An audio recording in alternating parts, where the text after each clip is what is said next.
नमस्कार दोस्तों, मैं Subhash Dubey, additional CP Varanasi commissionerate police. आज एक बहुत ही प्रासंगिक और बहुत इस समय कहूँ कि जो सबसे ज़्यादा ज़रूरी विषय है, उसके बारे में आप लोगों को जागरूक करने के लिए,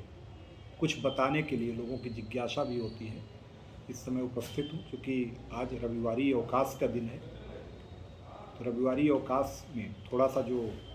समय शाम के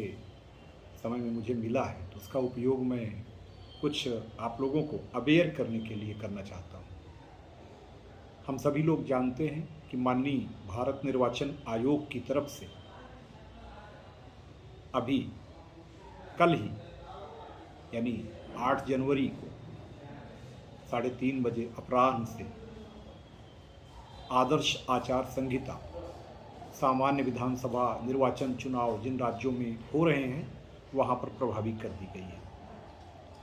एक स्वाभाविक जिज्ञासा होती है कि ये आचार संहिता, आदर्श आचार संहिता, ये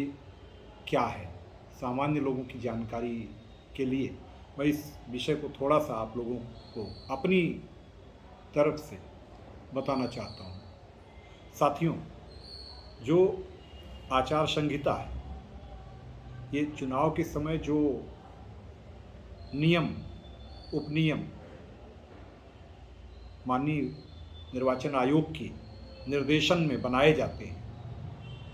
जो परिपाटी से कानून से बने हुए नियम उपनियम चुनाव को लेकर हैं, वह जैसे ही एक बार चुनाव की घोषणा होती है तत्काल वह प्रभावी हो जाते हैं। इन्हीं नियमों को चुनाव आचार संहिता कहते हैं। वस्तुतः ये चुनाव आचार संहिता चुनाव आयोग द्वारा बनाया गया वह दिशा निर्देश है जिसे सभी राजनीतिक दलों को मानना अपरिहार्य है, अनिवार्य है, जो भी चुनाव में प्रतिभाग कर रहे हैं। ये जो भी आदर्श आचार संहिता से जुड़े नियम हैं, उनका अनुपालन कराने के लिए सारी कार्यकारी शक्तियाँ उस समय माननीय निर्वाचन आयोग में आ जाती हैं, यानी कि निर्वाचन आयोग के सीधे सुपरविजन में उस समय प्रशासनिक मशीनरी, पुलिस मशीनरी और स्वतंत्र, निष्पक्ष, तटस्थ, भयमुक्त,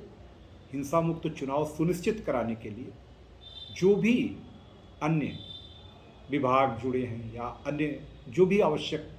उपादान हैं, वह सब सीधे सीधे इस पीरियड में माननीय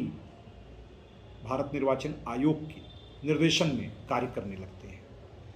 आदर्श आचार संहिता जिस दिन चुनाव घोषित होता है उस दिन से तत्काल प्रभाव से प्रभावी मानी जाती है और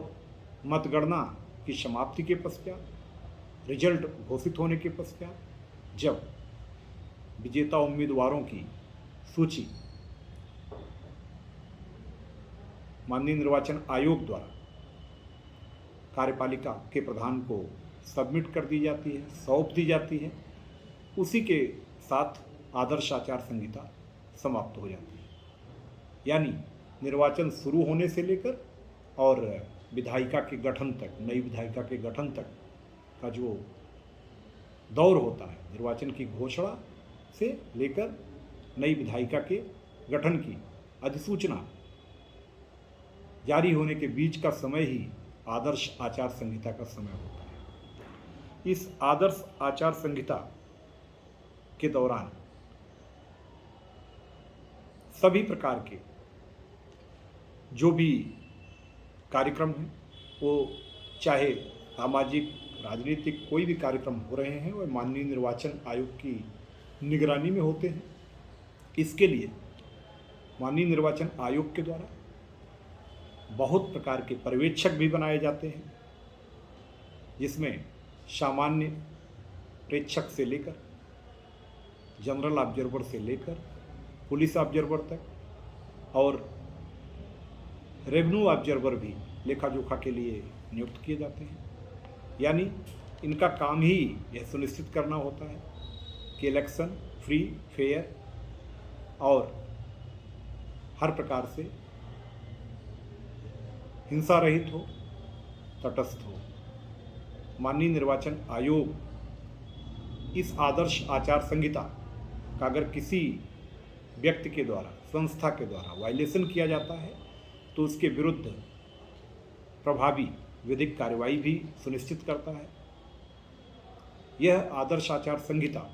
आप कह सकते हो बहुत ही प्रभावी होती है। इतना प्रभावी होती है कि इसके दायरे में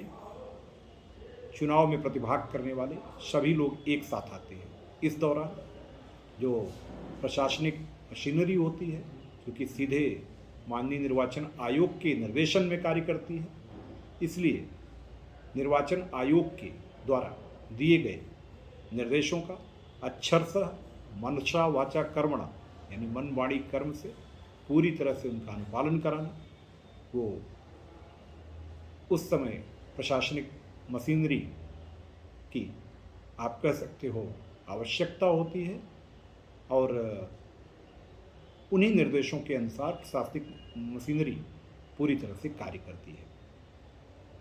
जो भी सामान्य निर्वाचन में राजनीतिक दल प्रतिभाग करते हैं या जो अन्य संगठन प्रतिभाग करते हैं, सबको समान अवसर प्रदान करने की कामना के साथ, सबको समान रूप से चुनाव में उतरने की और उनको समान अवसर देने की इच्छा वृत्ति के साथ निर्वाचन आयोग आदर्श आचार संहिता का पूरी तरह से अनुपालन करवाता है और इसी आदर्श आचार संहिता के दायरे में सारे प्रशासनिक अधिकारी, सारे पुलिस अधिकारी कर्मचारी और सारे राजनीतिक दल बंधे होते हैं। आप देख रहे होंगे इस आदर्श आचार संहिता का ही ये परिणाम होता है कि चुनाव के दौरान हर एक गतिविधियां रिपोर्ट के माध्यम से माननीय निर्वाचन आयोग को हमेशा जिले की प्रशासनिक मशीनरी द्वारा भेजी जाती है, चाहे वो किसी प्रकार के कार्यक्रम हो, चाहे पॉलिटिकल रैली हो, जनसभा हो या किसी भी प्रकार के अन्य कार्यक्रम। आप कह सकते हैं कि पूरी तरह से इस आदर्श आचार संहिता के दौर में कानून व्यवस्था से लेकर सामान्य प्रशासनिक व्यवस्था तक सब कुछ भारत निर्वाचन आयोग के निर्देशों के अनुसार सभी राजनीतिक दलों को, सभी चुनाव में प्रतिभाग करने वाले संगठनों को समान रूप से अवसर देने के लिए ये व्यवस्था पूरी तरह सुनिश्चित कराई जाती है। उम्मीद है कि आपको ये जो मैं जानकारी दे रहा हूँ समझ में आ रही होगी। थोड़ा इसको और सरल भाषा में कहें तो इस दौरान आदर्श आचार संहिता के दौरान क्या नहीं हो सकता, सरकारी खर्च से किसी भी प्रकार का कोई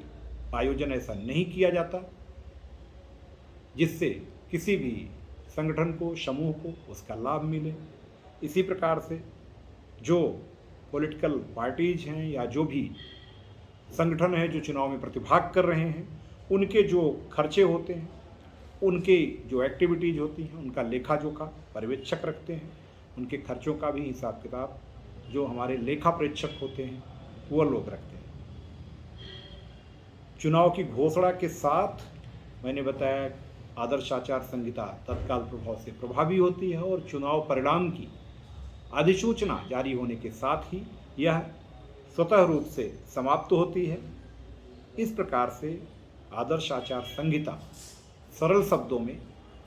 चुनाव के दौरान प्रशासनिक मशीनरी, पुलिस मशीनरी के कार्य करने का,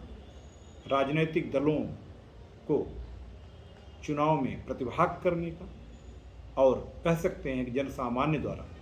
स्वतंत्र, निष्पक्ष, तटस्थ निर्वाचन में प्रतिभाग करने का अवसर देने के एक समान मंच के रूप में यह आदर्श आचार संहिता कार्य करती है। मुझे लगता है आपको ये जानकारी जरूर पसंद आएगी। हम सब पुलिस प्रशासन वाले इस आदर्श आचार संहिता के अनुपालन के लिए पूरी तरह से सदैव कटिबद्ध रहते हैं और ये पूरी तरह से जैसे ही कल आदर्श आचार संहिता प्रभावी हुई हमारे जनपद सहित पूरे जहाँ जहाँ चुनाव हो रहे हैं हर जगह इसका 100% अनुपालन वहाँ के स्थानीय प्रशासन द्वारा निश्चित रूप से कराया गया है। धन्यवाद दोस्तों। फिर कभी किसी और ऐसे ही टॉपिक पर आपको अच्छी जानकारी के लिए जो जन जागरूकता से जुड़ा हो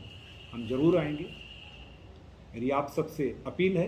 कि आप लोग लोकतंत्र के सजग और जागरूक प्रहरी हैं, तो आदर्श आचार संहिता के बारे में जो हमने जानकारी दी है निश्चित रूप से आपको जिज्ञासा का समाधान करने में ये जानकारी सफल होगी। धन्यवाद। नमस्ते।